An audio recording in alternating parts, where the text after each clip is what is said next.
Yeah, Hi, live. everybody from YouTube. We're studying the laws of Passover. I'm Rabbi Schaefer. Later on, uh, at your 8:30, I think it is, right? Rabbi Yeah, Senyiska will be East Coast. doing her portion, but I have to do my portion early because the men have to go to shul for the synagogue So services, there'll be daily two synagogue separate videos, after the one synagogue. for So you it's, and one for me. it's, it's two separate, his and hers Yeah. videos today. Okay. Okay, one should use as probably you have the candle that they usually have with a kit, except that it has one wick and not you cannot use a Havdalah candle. Havdalah candle has many wicks and it's like a torch. And the rabbis who established that we should do the search made it clear with what materials to use to actually it involves safety as well. Years ago, they did not have flashlights and electricity, and there's something very holy and very special about using the candle that you should know. I'll share with you from the Masechet Psachim, which our class has been studying for quite some time now. First of all, the question is asked, and I should mention this later for Rabbi Sinis's class. Why is it that we search for the chametz and we don't search for other things that are forbidden for us to eat at different times of the year? Milk and meat is the first one that comes to mind. Milk and meat. Why don't we have to have a search to make sure we don't have any milk products that are too close or being mixed or have been mixed, God forbid, with meat products? Meat and dairy are absolutely forbidden. There are many other things that the Torah forbids as well, but that's one of the most common ones. So the Tosfos asked this question: why would the rabbis so especially concerned about searching for the chametz and not searching for other things that are forbidden to be eaten during the year? I'm not talking about Pesach, but they're forbidden to eat all year. As they say, there are a number of other things as well. We could check for something that's not kosher at all. That would be a good search, wouldn't it? Make sure uh, that all the products that we have are kosher.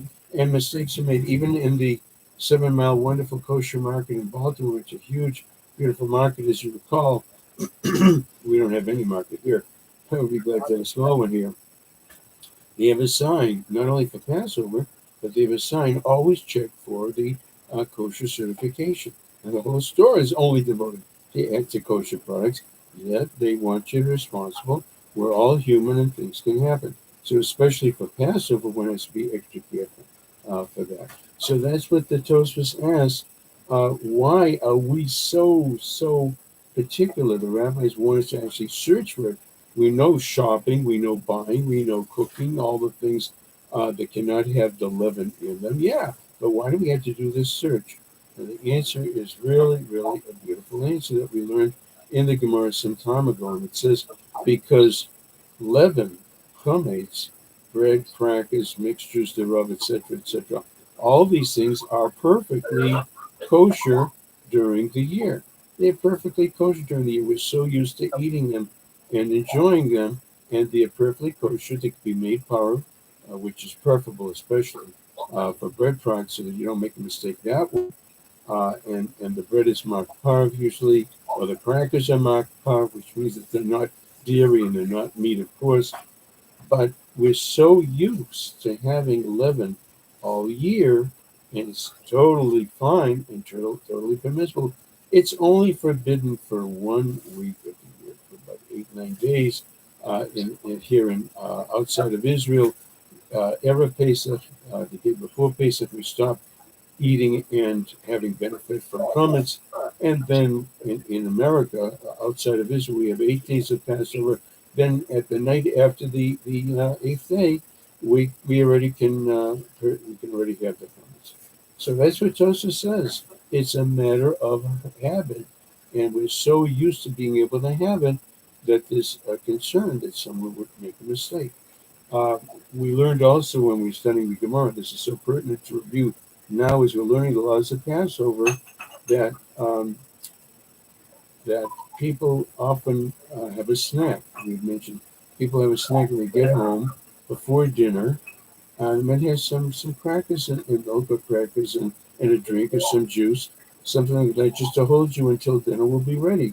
Um, if these things, the leaven, was out in the open on the shelf, readily accessible in the cabinet.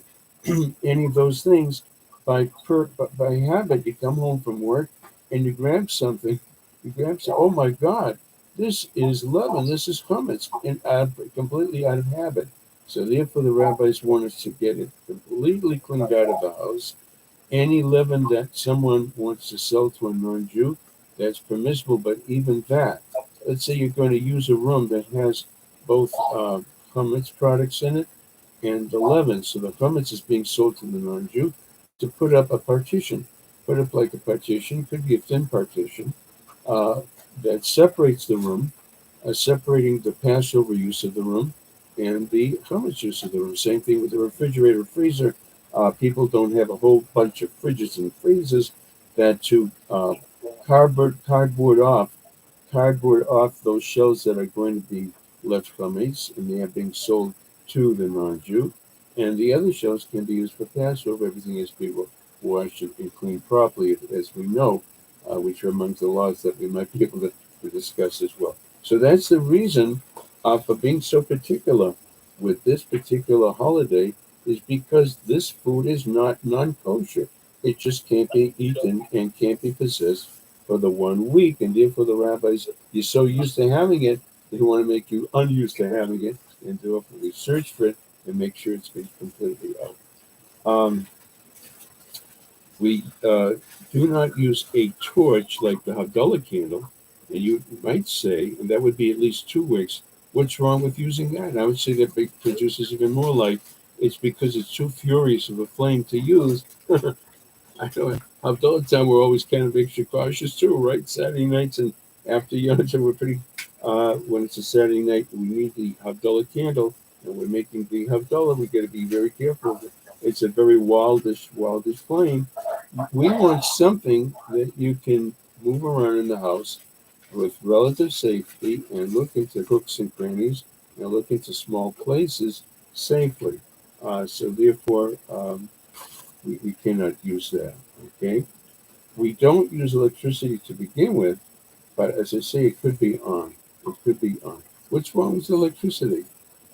It's interesting. Each of these laws has a reason and a background behind it. That we really will be able to go into the shadowy areas of room. Any room will have shadowy areas under chairs, under cabinets, under the fridge, under the stove. Any electrified room is still going to have these shadowy areas, and we want to be able to get at them with the candle safely. You can, yeah, you can use a flashlight as well. That you can. Not one of those big lanterns. Here we go again. Not one of those big lanterns, but what we call the hand flashlight. They make them all kinds of different sizes. You can use that, have it in your pocket flashlight to help you when you're not quite sure. Amongst the places to get real careful search is under the stove and under the fridge, because things bounce. They bounce from the floor and they bounce under the fridge or the stove. If you can move them out safely without ripping up your floor, that's preferable. If you can't, then you do the best you can with vacuum cleaner or a broom or a brush that is thin enough in order to check that out. But that's a favorite place for things to collect, because when you're sweeping the floor, these things get swept under the appliances, and therefore you have to be careful of that. Okay, we'll continue a little bit with this. All right. Any place that has been used for comments even once, that's the thing. Even once, if you're sure you never ate comments in that room, but you did in the year, if you brought comments in there, again, even if you did not eat it there, you just brought it in there, it is responsible to do the search there. Okay. Um, Now, sometimes this is mentioned in the Talmud, but we do it too. People have a pantry. You don't eat in the pantry. You may have cleaned out all the Clemens products from the pantry, but very often in the middle of the meal, oh, we ran out of this. We ran out of that. Somebody asked me about a box of salt recently. Salt should be something that's not be a problem with Clemens. Yes, it could be, because sometimes you pour it into your hand or your hands are greasy, you got to put some into the soup. You got to put some, while you're cooking, or while you're eating into the salt shaker, whatever that, etc. If it's a room in which, again, one does not eat chametz in there, however, they do sometimes have chametz on them, or need the products in that particular room for meals, and that they may go there. Of course, anyone with little kids knows that you need super search for that wherever they go, because they take food wherever they may happen to go. That we know, of course, yeah. If you want to say something, I don't know. If you want to say something, go right ahead. Anybody who's listening, uh, are asking things, that's something that we certainly appreciate. Yeah, okay.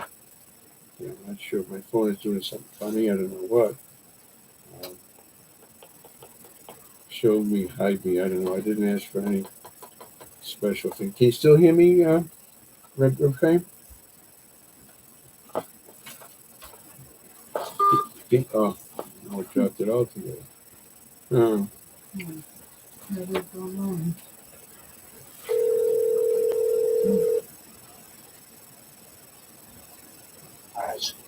okay, yeah, I got the phone. I'm not sure at which point we lost the call. I was talking about anybody who has children, grandchildren, or any kids that come in, that they take food all over the place, as we know. It makes it quite a job for parents of young children, that's for sure. Very big problem. I remember cleaning the high chair. You remember the high chairs that we used to use for the kids? Some of them were made out of aluminum, like an aluminum frame, and it looked like pipes. Actually, the frame was made like out of pipes. You wouldn't believe how much cereal wound up inside the pipes of the frame of the high chair. I remember having a horrendous time with that. But it's just something, as we learn about it, this is fulfilling the mitzvah too. The mitzvah that we have now after Purim, 30 days before Pesach, is Biur Chametz, which is the cleaning out, not only burning, but cleaning out and removal of chametz from the house, and being very creative and an inspector like Shlomo Holmes, instead of Sherlock Holmes, look at all kinds of places where it's not supposed to be. I keep giving an example of furniture that people shove just to get something out of the way, or shove a box of crackers or some cookies or whatever into a drawer in the living room where they absolutely don't belong. You gotta check that in case when someone was in a rush, couple of the game, somebody stashed it there or they put it there for later. Something to bear in mind. The most unlikely places, and of course, the pockets of our clothing, as we know as well. It's certainly the pockets of children's clothing. Okay. So the places in which we eat chametz after the night of the 14th, which the next day you're going to be eating it also, that should be also searched.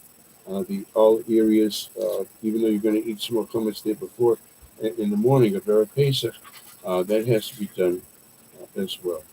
Okay, we're going to switch topics a little bit. It is, of course, Pesach. We're restricting ourselves to Pesach right now. But I'd like to take our Kitzur Shulchan and do a little bit of that tonight too, as well. Just doing this to get my all I packed it in my finger. Here's it now.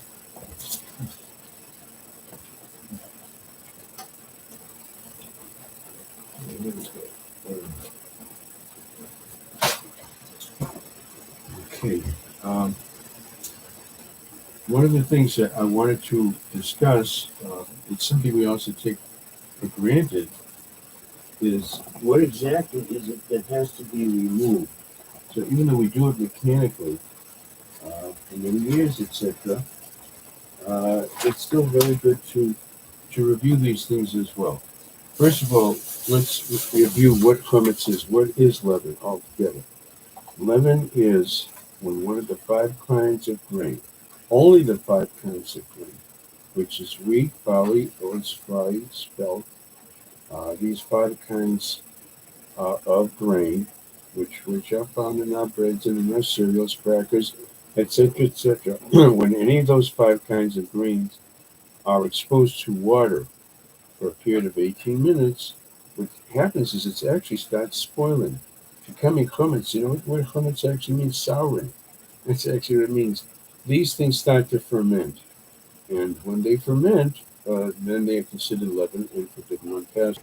The background behind it is very, very interesting because what's so bad about having leaven at all, and why is it so completely forbidden on Passover? So the nature of flour that is made from any of these five kinds of grain, the nature of it is when it's exposed to water, it starts to swell. It starts to swell, and that's the chametz process. It's not very appetizing to you. I guess it's certain bacteria that give off certain gases that's actually what causes it to swell. The reason you enjoy your bread so much, chametz stick of bread, you notice that bread has either little holes or bigger holes, and sometimes you get something from the bakery with a giant hole. You think you paid you paid for the hole rather than if you purchase some rolls. So for instance, you open it up and you see one of them has this big cavity inside it. They are supposed to be sold by weight anyway, but at any rate, what we see here is that the five kinds of grain, when exposed to water, they expand and they start to grow. So this is called a symbol, actually, of the evil inclination. This is a symbol of the nothing evil. It's kosher. What's evil about it, etc. A person really does not transgress what the Almighty has said to do, unless they really inside say to themselves, I want to do this anyway. I want to look at this and I'm not supposed to. I want to say this juicy story, juicy piece of gossip. It's all ay ay ay. It's all the self. I want to enjoy that thing even though it's the improper time. It's inconvenient for me. It's dark now on Shabbos. It's inconvenient for me not to be able to switch on the light.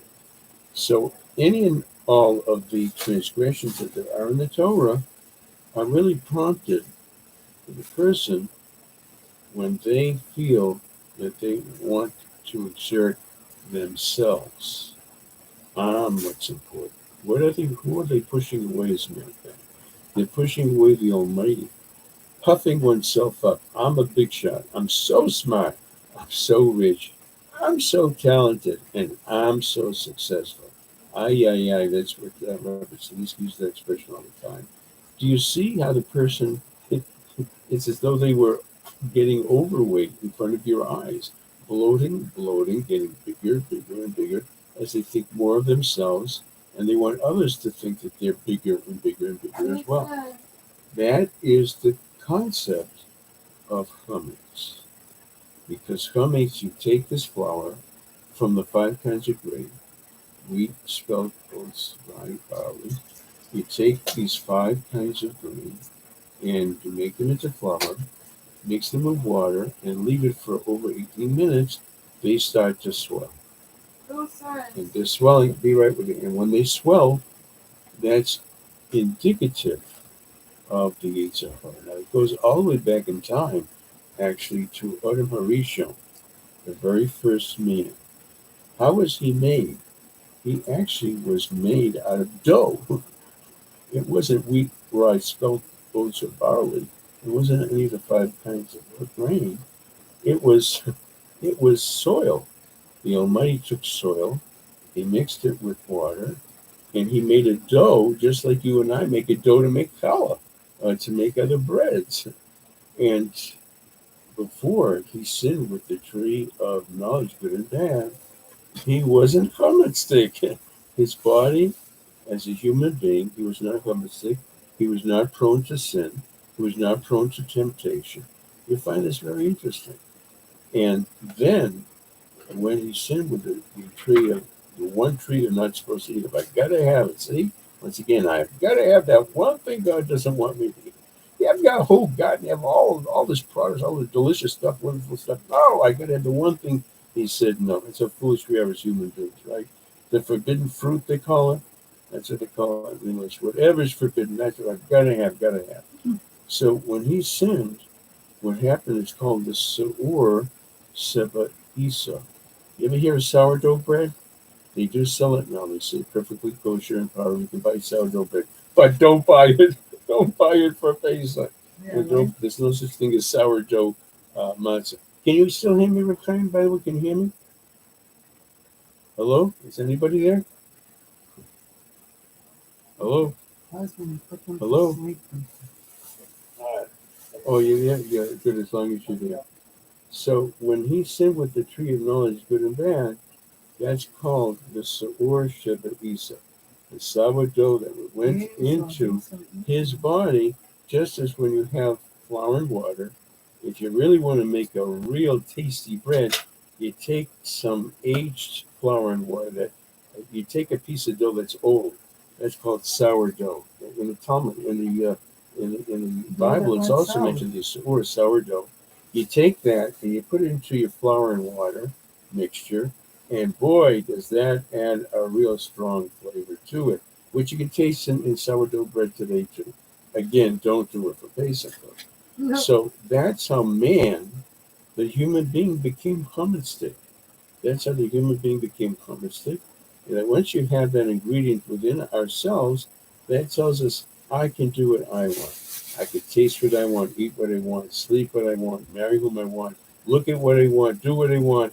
Aye, aye, aye. There it is once again. That completely pushes the Almighty away. And that's for 1 week. What we do, we want to push away any trace of the evil inclination, any trace of chametz, any trace of making ourselves into a big balloon, big shot. Very important. Rebbetzin, I stopped. Did you want to say something? Go ahead. That pride and arrogance, which is what chametz represents, happens to be blinding. In other words, a person who operates in that mode or spirit cannot see themselves. There's a lot written about it in The Path of the Just from Rabbi Lusato, uh, because it's such a dangerous sin because people don't see. Other people can see them, but they don't see themselves. That's all I have to say. Thank you, Rebbetzin. If you have your Shulchan handy, if not, I'm going to read and translate anyway. But it's always great to look at the holy words and let me sink it to us first. There's a chapter there. It's entitled as Eza Chametz, which is the leaven Osala Shosa Bethesa that's permissible to keep it from Pesach, the Eza Mutulish Shabosa. There are actually some products that you're able to keep throughout the holiday, and you don't have to sell them. Why do we sell our chametz? The Torah says, "Lo yira'el chametz, lo yimatzei." It shall not be found in your domain, in your possession, not just domain, in your possession, the leaven can't be. So this is a law that, as I say, to push away that evil inclination so hard, every trace of big shottedness is pushed away. We can't even own from it, let alone have any benefit from it.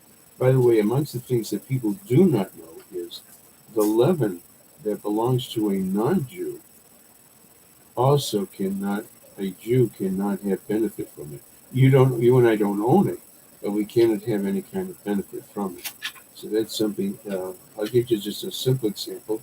A bakery, a non-Jewish bakery, is baking the most delicious bread. It has a wonderful, wonderful smell to it, and that would normally be very enjoyable. It could be actually that the bread is not even non-kosher, but for sure it's leaven. There's no question it's leaven. You and I cannot have pleasure. We can't have enjoyment from it. Not only we can't eat it, not only we can't own it, even if a non-Jew owns it, we cannot have benefit from it either. So here's some basic things, and this will help us understand the reason that we have to search for the kosher for Passover label so much. There are certain products, I don't have a list now, but there are certain products that they never put chametz in them. And the OU booklet, whatever, which you might be able to get online, we tried to get hold of the list. It usually gives a list of products that do not need Passover certification. I had just gotten the Blumenkrantz book, which is a guide for Passover, and there are actually certain products that with the OU alone, as long as they're kosher, there's no danger of there being leaven in them. But I want to tell you what the trick is here. We live in a big business area. I said it wrong. We live in a big business age. Uh, It so happens Dickinson is a big oil town, as a matter of fact, um, where they do a lot of drilling, and there's still a lot. I know the country isn't doing it in general, but um, this is one state, thank God, that doesn't listen to doesn't listen to President Biden. At any rate, many companies, first of all, they get sold and sold again and sold again. It's very hard to keep up with who's really in charge of them. It makes it quite a job for the uh, kosher supervisor to really check things over and make sure things are okay, because the company can change over and over again. The problem is not just the ingredients. If you look at the ingredients of many different things, you see there isn't anything here. Uh, look at this here. I'm quoting from the Food Book. Regular, unflavored, and non-decaffeinated ground or whole bean coffees are acceptable for Pesach when having an OU. Does not require an OUP. So there are certain things that they're non. Thank God. They're not permits all year, and even though they don't You know, have a YouTube Passover, has a good view of your uh, back. Can you move the book over there? How can you put your back to the screen? Recording a video. I am not a TV person. It's that. I'm not a TV person. Right, The best I can. And at any rate, there are a number of products that are just giving that one to alert us that there are some things that don't need the Passover supervision, but many things do. Why? The same machinery, the same heating utensils or other utensils are used for many other products as well in many cases. And therefore, it's very possible that the utensils are these huge vats. I don't know if you're familiar with these companies that they have to produce thousands of gallons of a product or tons of a product at a time, that they are used, the same machinery could be used for many different things. And that's why for many products we do have to check, we have to check for the the OUP to see, make sure that it has the supervision. There's something else I wanted to touch upon as well. If you have questions, I try to give help with some questions too. Um, but you have a rabbi, thank God, of the synagogue. Thank God that he's there for Pesach, right? Your rabbi, Rav Chaim? Your rabbi is there? Rav Chaim, are you there?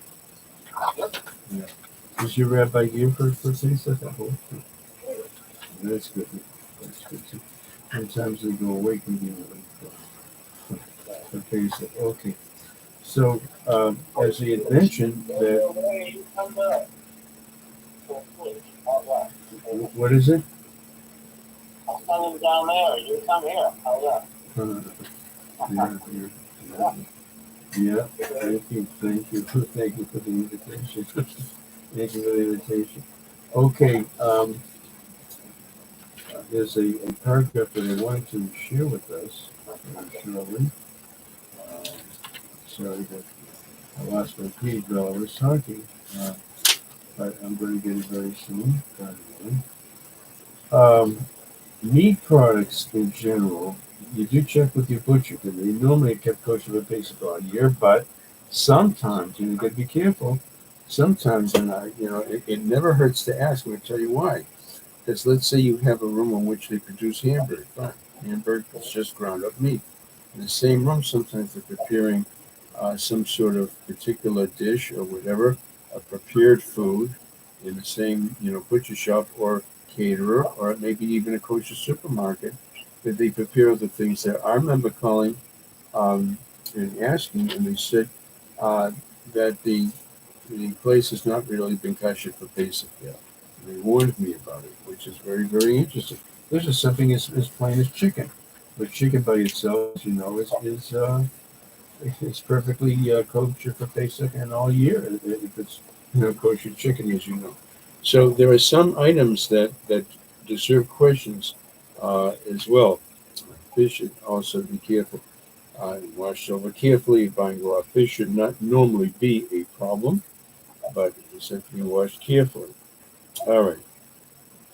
Anything, this is quoting from chapter 112 of the Concise Book of the Shulchan Aruch, anything that has a mixture of leaven in it, and even if you can't see it, these are laws, even if you're familiar with, of course, a whole host of space, and this, that, and the other thing. It's important to know the laws and the origin of why something's okay and why you have to be careful with certain things. There's many canned goods we really can't use because we don't. And look, it's just might be just fruit. It might be something very innocent that has no ingredients of chametz whatsoever, and even the liquid, no chametz, no sugar. They tell you, no things like that.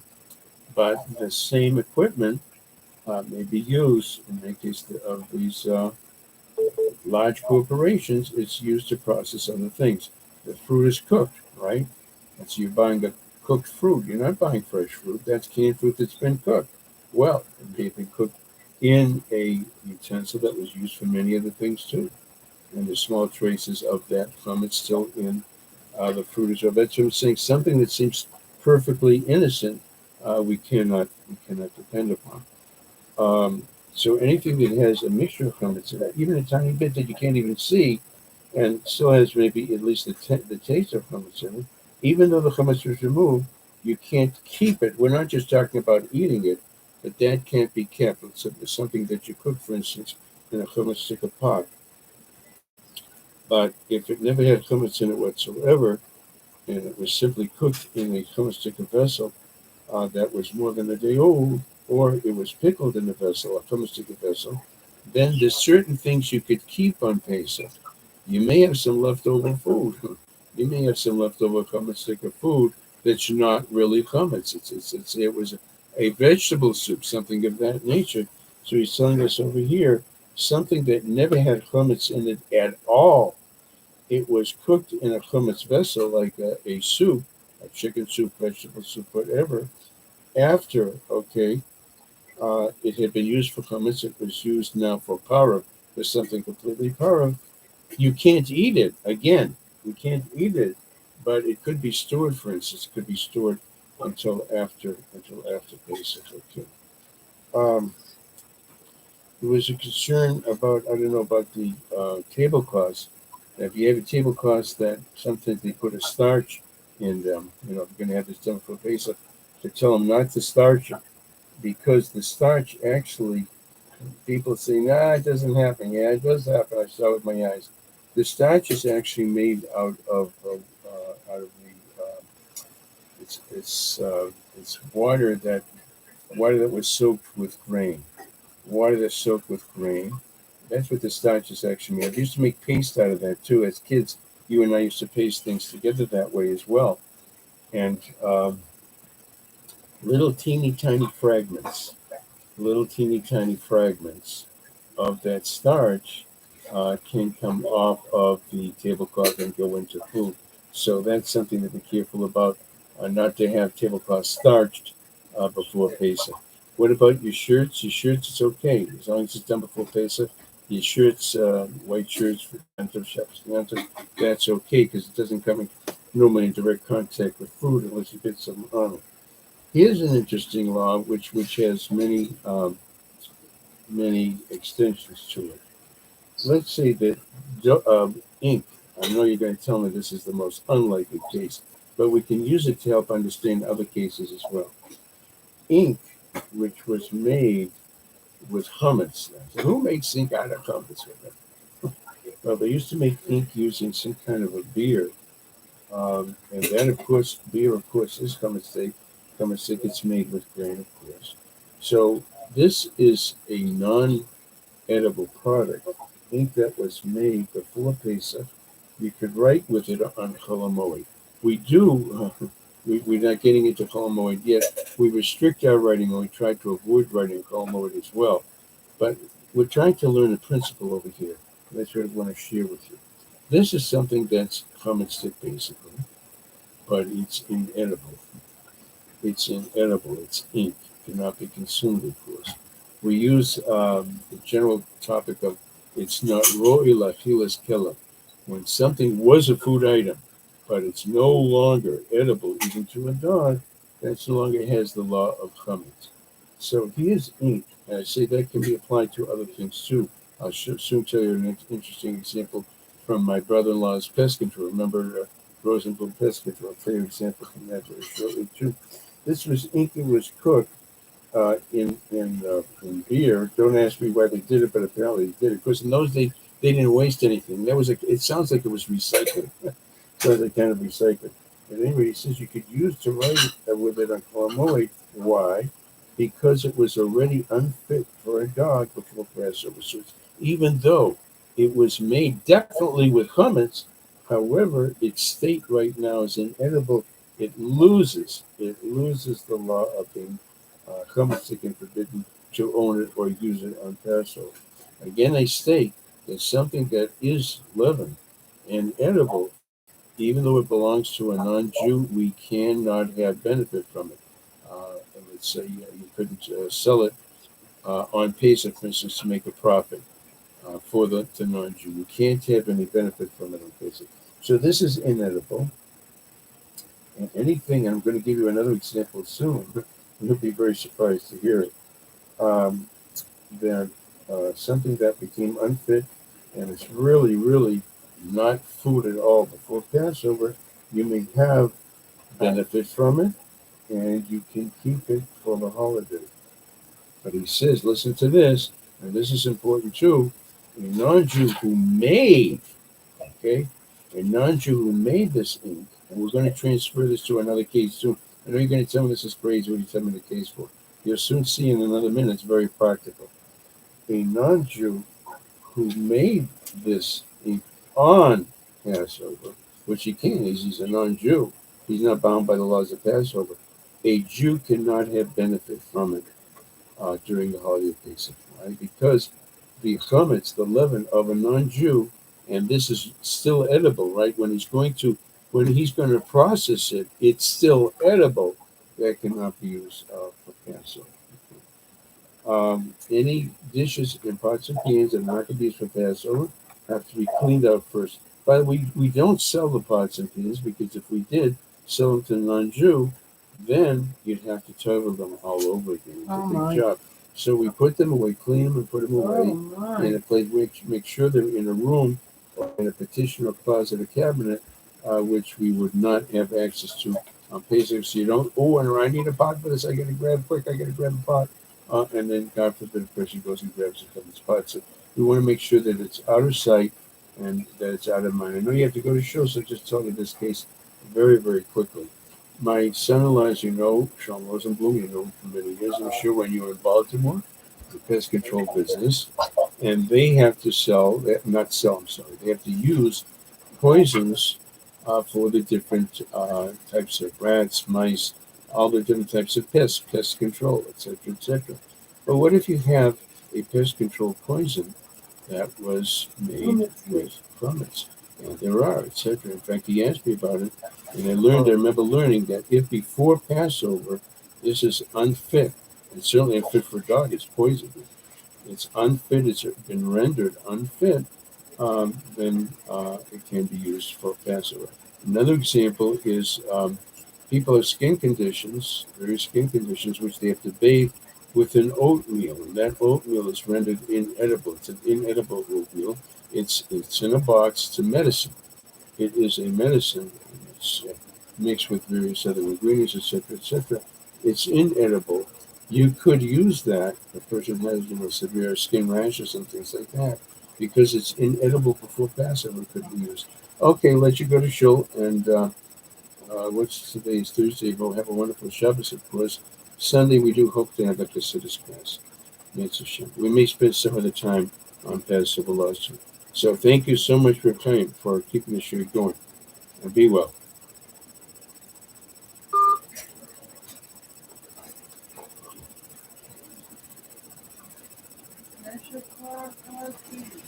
Ruchati.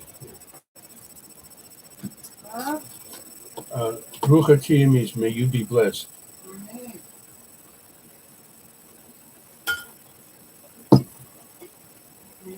Have us in our home and all our families.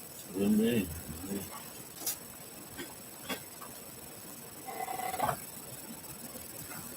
I need to sit down for a few minutes.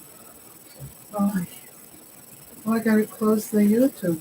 You have to remind me when I do this to shut down your class. Thank you for coming in to part 1 of Biblical Laws for today.